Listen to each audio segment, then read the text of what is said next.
Kan ik nu een naaktstudie maken zonder model? Maar zo'n oplossing had ik niet van. Maar Nathalie, en mijn geld? Met een beetje geluk heb je nog tijd tot maandag. Zo niet, vlieg je erachter. Maar niet getreurd hoor. Breng je alle dagen verse bloemen. Een naaktstudie. Om de wintersporten van die idiote huisbaas in te betalen. Een naaktstudie maken voor iemand die helemaal niks van schilderkunst afkent. Ach, kan ik niet beginnen zonder model? Is het zeker dat meneer mij niet meer nodig heeft? Ik geloof dat ik je nog wel kan gebruiken. Ik wist wel dat het in orde zou komen.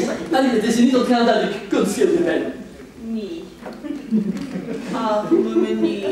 Ja, enfin, daar gaat het om. Luister eens, maar ik moet een schilderij maken en ik geloof dat jij me daar misschien bij kan helpen. Ik, meneer? Maar ik kan helemaal niet Oh, schilderen. maar ik ga je ook helemaal niet vragen om mee te schilderen, maar om mijn model te zijn.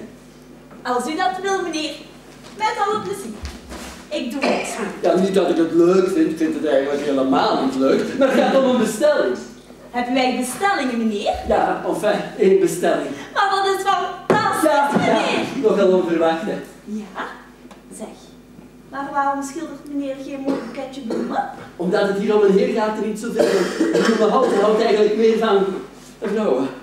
Hoe kan hij mij niet graag op een schilderij zien staan als hij me niet eens kent? Luister eens, Marie. Ik ga je nu geen cursus geven in schilderkunst, maar je hebt toch al eens een schilderij gezien die een vrouw voorstelt?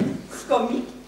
Meneer meldt het voor dommer dan dat ik eruit zie. Nee, helemaal niet, maar op schilderijen heb je nu eenmaal vrouwen en vrouwen. Ja, overal heb je vrouwen en vrouwen. Kijk eens, zulke schilderijen heb je toch al eens gezien? Maar die is helemaal bloot. Ja, en toch is ze mooi, hè?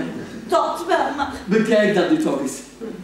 Die lijn, die proportie, die volheid, die sereniteit van dat schilderij. En hoe heet het varken dan